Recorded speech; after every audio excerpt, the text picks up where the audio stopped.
اگر آپ کا خیال ہے کہ دنیا کا سب سے چھوٹا ملک ویٹیکن سٹی ہے تو آپ غلط ہے، کیونکہ دنیا میں ایک اور ملک ہے جو اس سے بھی چھوٹا ہے۔ وہ کون سا ملک ہے یہ میں آپ کو آگے جا کر بتاؤں گا۔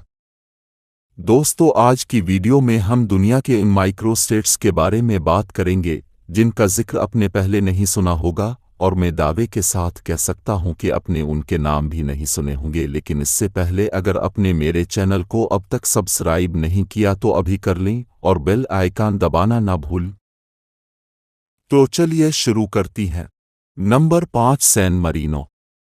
سین مرینو، جسے دی ریپبلک آف سین مرینو بھی کہا جاتا ہے، ایک یورپی ملک ہے جو مکمل طور پر اٹلی کے اندر واقع ہے۔ سین مرینو دنیا کا 5واں سب سے چھوٹا ملک ہے جس میں 34,000 کے قریب لوگ بستے ہیں۔ سین مرینو صرف 61 کلومیٹر اسکوائر کے رقبے پر مشتمل ملک ہے۔ یہ آبادی اور رقبے دونوں کے لحاظ سے دنیا کے چھوٹے ترین ممالک میں شامل ہے۔ ملک کی سرکاری زبان اٹالین ہے۔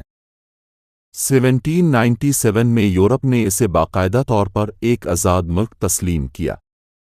نمبر 4، ٹووالو۔ ٹووالو، جو پہلے ایلس جزائر کے نام سے جانا جاتا تھا، پیسفک اوشن میں واقع ایک جزیرہ نما ملک ہے۔ اس کے جزائر ہوائی اور آسٹریلیا کے درمیان میں واقع ہیں۔ ٹووالو 9 چھوٹے جزائر پر مشتمل ملک ہے جس کی مجموعی آبادی 11,204 ہے۔ ٹووالو کے جزائر کا رقبہ 26 کلومیٹر اسکوائر ہے۔ پہلے اس ملک پر برطانیہ کا قبضہ تھا، لیکن 1978 میں اسے آزادی مل گئی تھی۔ Number 3، Nauru. ناورو ایک جزیرہ نما ملک ہے جو پیسفک اوشن میں واقع ہے۔ صرف 21 کلومیٹر اسکوائر کے رقبے کے ساتھ ناورو ویٹیکن سٹی اور موناکو کے بعد دنیا کا تیسرا سب سے چھوٹا ملک ہے۔ اس کی آبادی تقریباً 12,500 ہے، جو ویٹیکن سٹی کے بعد دنیا کی دوسری سب سے چھوٹی آبادی ہے۔ ناورو کو پہلی بار ایک برطانوی جہاز نے 1798 میں دریافت کیا جب ایک برطانوی جہاز یہاں لینڈ کر گیا۔ اس جہاز کے کپتان کو یہ آئی لینڈ اتنا خوبصورت لگا کہ اس نے اس جگہ کا نام پلیزنٹ آئی لینڈ رکھا۔ 19ویں صدی کے آخر میں جرمنی نے اس پر قبضہ کر لیا۔ جرمنی کے پہلی جنگ عظیم ہارنے کے بعد ناورو آسٹریلیا، نیوزی لینڈ اور برطانیہ کے زیر انتظام لیگ آف نیشنز کا حصہ بن گیا۔ دوسری جنگ عظیم کے دوران ناورو پر جاپانی فوجیوں نے قبضہ کر لیا، لیکن جنگ ہارنے کے بعد ناورو جاپان کے قبضے سے آزاد ہو گیا اور پھر سے لیگ آف نیشنز میں چلا گیا۔ ناورو نے آخر کار جنوری 1968 میں آزادی حاصل کی۔ Number 2، Monaco.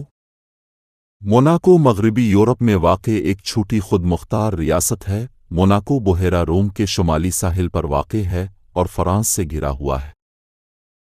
اس کی سرحد شمال مشرق اور مغرب میں فرانس سے جا ملتی ہے۔ موناکو کی آبادی 39,700 کے قریب ہے۔ یہ دنیا کے سب سے مہنگے اور امیر ترین ممالک میں سے ہے، جہاں ہر 3 میں سے ایک بندہ کروڑ پتی ہے۔ اپنے ٹیکس فری نظام کی وجہ سے یہ امیروں کے لیے ایک پناہ گاہ ہے، کیونکہ موناکو اپنے شہریوں پر انکم ٹیکس نہیں لگاتا۔ صرف 2.2 کلومیٹر علاقے کے ساتھ یہ ویٹیکن سٹی کے بعد دنیا کی دوسری سب سے چھوٹی خود مختار ریاست ہے۔ موناکو دنیا کے امیر ترین اور مہنگے ترین ممالک میں سے ایک ہے۔ اس کے بہت سے شہری عرب پتی ہیں۔ ملک کی سرکاری زبان فرینچ ہے۔ Number 1، Vatican city. Vatican city دنیا کا سب سے چھوٹا اور آزاد ملک ہے جس کا کل رقبہ 0.44 کلومیٹر اسکوائر ہے۔ روم کے اندر واقع یہ دنیا کا سب سے چھوٹا ملک ہے جس کی آبادی 1,000 سے بھی کم ہے۔ یہ عیسائیوں کا سب سے مقدس شہر ہے جہاں ان کے پوپ اور دیگر مذہبی رہنما رہتے ہیں۔ ویٹیکن سٹی ایک لینڈ لاکڈ ملک ہے جو چاروں اطراف سے اٹلی میں گھرا ہوا ہے۔ یہ 1928 میں لیٹن ٹریٹی کے تحت اٹلی سے آزاد ہوا۔ رقبے اور آبادی دونوں لحاظ سے یہ دنیا کا سب سے چھوٹا ملک ہے۔ لیکن دوستو، یہاں ایک اور دلچسپ بات بتاتا چاہوں گا کہ دنیا میں ایک اور ملک ہے جو ویٹیکن سٹی سے بھی چھوٹا ہے۔ جی ہاں دوستو، اس ملک کا نام ہے سی لینڈ۔ سی لینڈ دنیا کا سب سے چھوٹا ملک ہے۔ برطانیہ کے ساحل سے تقریباً 12 کلومیٹر دور سمندر میں ایک ٹاور بنا ہوا ہے جس کا نام رافس ٹاور ہے۔ سی لینڈ اس ٹاور پر بنا دنیا کا سب سے چھوٹا ملک ہے۔ جی ہاں دوستو، سی لینڈ دنیا کا سب سے چھوٹا ملک ہے جو ایک کرکٹ گراؤنڈ سے بھی چھوٹا ہے، اور یہاں صرف 27 لوگ رہتے ہیں۔ اس ملک کا اپنا جھنڈا، قومی ترانہ اور آئین ہے۔ 1942 میں دوسری جنگ عظیم کے دوران برطانیہ نے جرمن بمباروں سے اپنے ساحل کی حفاظت کے لیے یہ ٹاور بنایا تاکہ جرمنی یہاں سے برطانیہ پر حملہ نہ کر دے۔ جنگ ختم ہونے کے بعد برطانیہ نے اپنی فوج واپس بلا لی اور یہ ٹاور خالی ہو گیا۔ کچھ سال بعد 1967 میں ایک ریٹائرڈ برطانوی فوجی میجر رائے بیٹس نے اپنی بیوی کے ساتھ مل کر اس جگہ پر قبضہ کر لیا اور اسے ایک خود مختار ملک اعلان کیا۔ اس نے اپنے ملک کا نام سی لینڈ رکھا اور اپنا نام prince Roy of Sealand رکھا۔ 1975 میں رائے بیٹس نے سی لینڈ کا آئین، کرنسی اور پاسپورٹ جاری کر دیا۔